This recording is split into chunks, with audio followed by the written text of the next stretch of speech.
môi xuôi na lòng ta. Trái tim giàu lớn thâu nhân gian cho đôi má sầu lo. Bầu trời riêng ta do lời ca nhân hay niềm xa.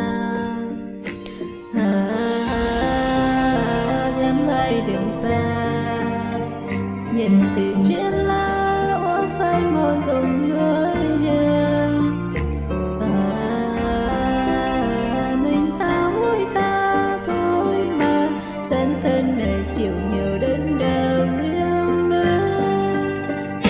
Gió lúc này đàn ta những cánh hoa tình dấu chân là người thương vẫn cánh xa mình.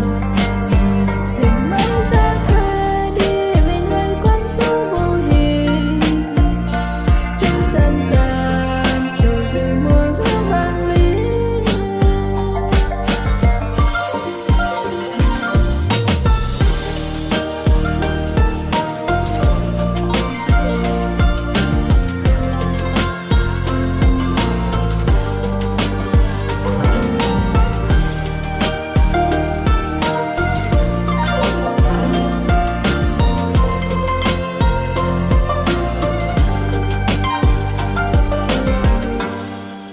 Và đêm tới bên trong tân hồn rồi suy nghĩ ta xa nhau.